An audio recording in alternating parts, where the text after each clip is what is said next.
Алхамдулиллахи раббил аламин, вассалату вассаламу аля сайидина Мухаммад ва аля алихи ва асхабихи ажмаин. Ассаламу алейкум ва рахматуллахи ва баракату. Бүгінгі баяндайтын сахабамыз Сумама ибн Усал радиаллаху ан, Алла ол кісіге разы болсын. Бұл кісінің өмір баянының басында ядрибул хисар ал-иқтисадия алал Құрайшин, яғни құрайшықтарға экономикалық қысым көрсеткен кісі деп оқиғасын осылай бастайды екен. Не үшін бұл кісінің оқиғасын олай бастады дейтін болсақ, осы кісінің өмір баянымен танысу арқылы осы мәселенің төңірегіне барамыз.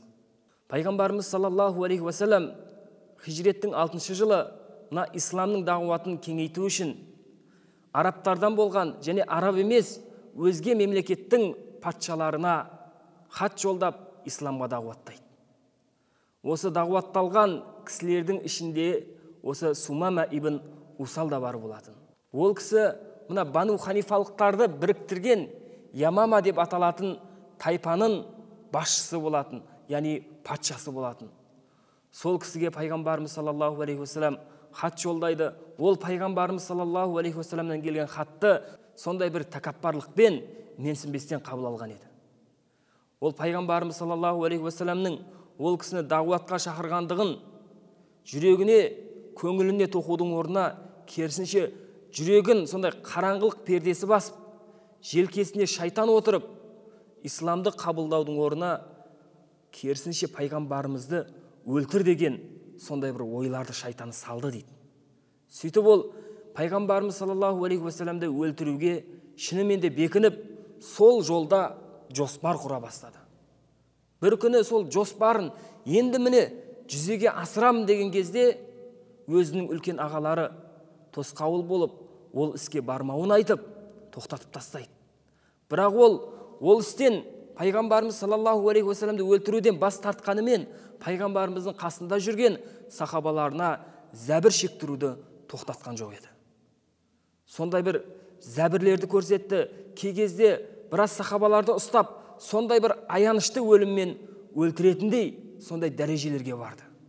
Осындай қатыгездіктерді көрген пайғамбарымыз саллаллаху алейхи уассалам сахабаларына айтып, енді қай жерде Сумама ибн Усалды көрсеңдер де, оны өлтіріңдер, оның қаны халал деді. Яғни, оны өлтірсеңдер, ешқандай күнәға душар болмайсыңдар деп пайғамбарымыз рұқсат берген болатын. Сөйтіп бір күні Сумама ибн Усал Меккеге қарай жол тартуға шығады. Мақсаты сол Қағбадағы пұттарға арнап умрасын өтеу. Яғни, мына ислам дінінен алдын олар Қағбаға тауап жасаған кезде Аллах тағала арнап тауап жасамайтын. Сол Қағбаның ішіндегі пұттарға арнап құлшылық жасайды екен. Сол құлшылығын, сол умрасын өтейін деп Меккеге қарай жолға шыққан болатын. Пайғамбарымыз саллаллаху алейхи уассалам Мәдинаның айналасына кез келген беймезгіл уақытта жау шауып кірмесін деген ниетпен арнайы жасақталған күзеттерді орналастырып қойған еді. Осы Сумама ибн Усал Мәдинаның өлкесіне жеткен кезде жаңағы арнайы жасақталған күзетшілер бұл кісіні тұтқынға алады. Бірақ олар кімді тұтқынға алып жатқандығын білмеген еді. Яғни ол кісіні танымайтын. Сөйтіп бұл кісіні байлап алып келіп, Мәдинаға барып, мешіттің сыртындағы бір діңгекке байлап тастайды. Пайғамбарымыз саллаллаху алейхи уассалам мешітке намазын өтеу үшін шығып, енді мешітке қарай кіре берген кезде мешіттің жанындағы Сумамаға көзі түсіп кетеді. Сахабаларына қарап, сендер кімді тұтқынға алғандарыңды білесіңдер ме дейді. Сахабалар, Алланың елшісі, білмейміз, бұл кісіні танымадық дейді. Сонда пайғамбарымыз, бұл Сумама ибн Усал ғой, оған жақсы мәміледе болыңдар дейді. Бұл жерден біз нені көреміз? Алдында пайғамбарымыз оны өлтіруге бұйырса, енді тұтқынға түскеннен кейін оған жақсы мәміле танытыңдар деп жатыр. Пайғамбарымыз саллаллаху алейхи уассалам сондай бір жұмсақтықпен, жақсылықпен бұны исламға, шариғаттың негіздерін түсіндіруге шақырғысы келген еді. Сөйтіп пайғамбарымыз үйіне барып, құлқыннан өтетін қандай зат болса да, оны жинап, біріктіріп, Сумамаға ас ретінде апарып беріңдер деді. Және тағы бір тапсырма берді. 2 мезгіл түйені сауып, арнайы сүтін Сумамаға апарып ішкізіп тұрыңдар деп бұйрық берген болатын. Осылай 2-3 күн өткеннен кейін Пайғамбарымыз саллаллаху алейхи уассалам Сумамаға келіп: "Ей Сумама, қандай пікірдесің? Ойыңда не бар?" деп сұрады. Сонда Сумама: "Мен тек қана жақсылықты ойлаймын. Егер мені өлтіретін болсаң, алдыңғы достарыңның қанын алған боласың, яғни қанға қан қылған боласың. Ал егер мейірімділік танытып, кешіріп, өмірімді бағыштасаң, онда шүкіршілік етуші, жақсылықтың қарымын қайтаратын бір кісіге жақсылық жасаған боласың. Ал егер дүние мүлік қаласаң, қалағаныңды сұра, мен берейін" дейді. Сонда Пайғамбарымыз үндемей қайтып, артқа қарай қайтып кетеді. Тағы арадан 2 күн өткеннен кейін Пайғамбарымыз саллаллаху алейхи уассалам Сумамаға келіп жаңағы сұрақты сұрайды: "Не ойың бар? Қандай пікірдесің?" дейді. Сумама жаңағы нәрсені қайтадан жеткізеді: "Жақсы ойдамын. Егер өлтірсең, қанға қан қылған боласың. Өлтірмесең, сондай шүкір етуші, жақсылығын ұмытпайтын бір кісіге жақсылық жасаған боласың. Дүние мүлік сұрасаң, қалағаныңды берейін" деп жауап береді. Пайғамбарымыз тағы да үндемей артқа қайтып кетеді екен. Келесі күні Пайғамбарымыз тағы да осы сұрақты сұрайды. Әлгі жауапты тағы да солай қайтарып жауап бергеннен кейін Пайғамбарымыз саллаллаху алейхи уассалам сахабаларына: "Бұл кісіні босатыңдар" дейді. Сахабалары босатады: "Боссың, қалаған жағыңа кете бер" деп жібереді екен. Бұл кісі Мәдинаның шетіндегі Бақиқ деген құрма бақшасының жанындағы суға барып, тазаланып, жуынып, мешітке келіп, сахабалардың алдында тұрып: "Ашхаду ан ла илаха иллаллах ва ашхаду анна Мухаммадан абдуху ва расулуху" деп калимаи шахадатын айтып, исламды қабылдайды. Пайғамбарымыз саллаллаху алейхи уассаламның қасына барып: "Я Расулулла, осы уақытқа дейін ең жек көретін жүз сенің жүзің болатын. Ал қазір" дейді, "ең жақсы көретін келбет сенің келбетің болды" дейді. Және осыған дейін сенің дініңнен жек көретін дінім жоқ еді. Қазір ең жақсы көретін дін сенің дінің болды дейді. Және сенің мемлекетіңнен, сенің өлкеңнен жек көретін бір өлкем мемлекет жоқ болатын. Қазір ең жақсы көретін мемлекет осы сенің мемлекетің" деп Пайғамбарымыз айтқан екен. Сөйтіп Пайғамбарымыз саллаллаху алейхи уассаламға қарап сөзін жалғастырып: "Мен сіздің сахабаларыңызға қатты ауыр жазалар бердім. Енді оның өтемі қалай болады?" дейді. Пайғамбарымыз ол кісіге қарап тұрып: "Әл-исламу яджуббу ма қаблаху" деп жауап берген болатын. Яғни ислам өткен кінәлардың барлығын жуып шаяды дейді. Исламға келгеннен кейін бұрынғы кінәлардың барлығын Аллах Тағала кешіреді деп жауап берген екен.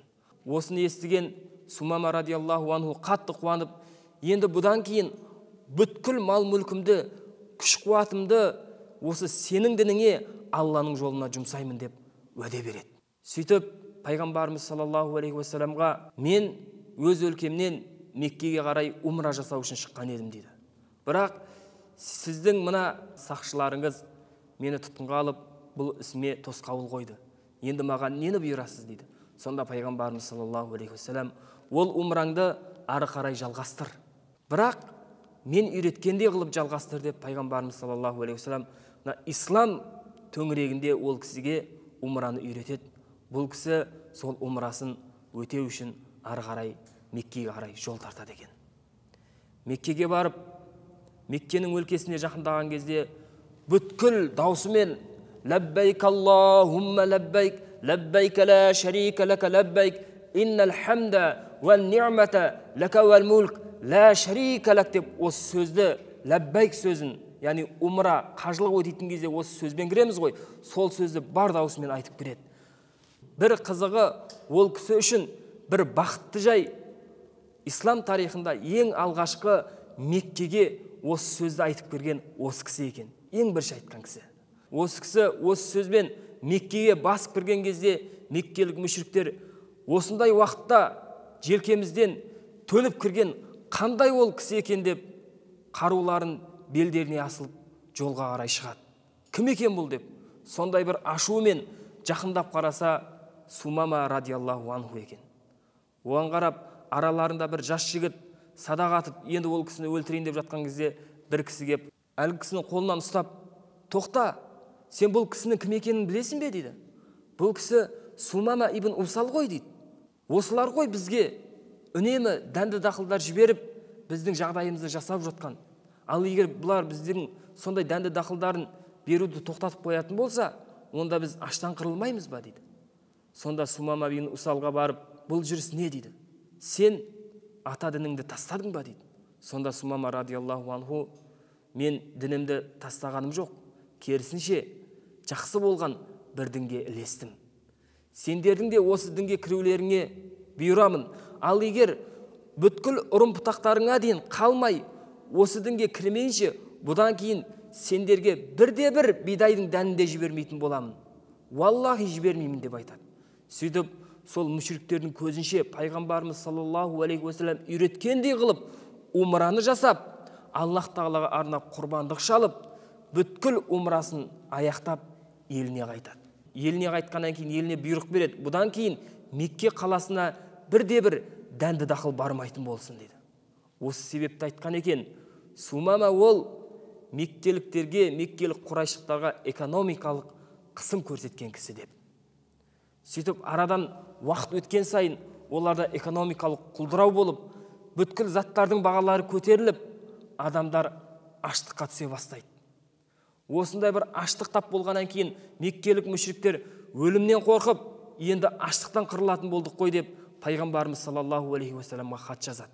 Олар өз хаттарында Пайғамбарымызға былай деп жазған болатын: расында сіз туысқандық қарым-қатынасты үзбеуге шақырасыз және осы жолды бекем ұстайсыз.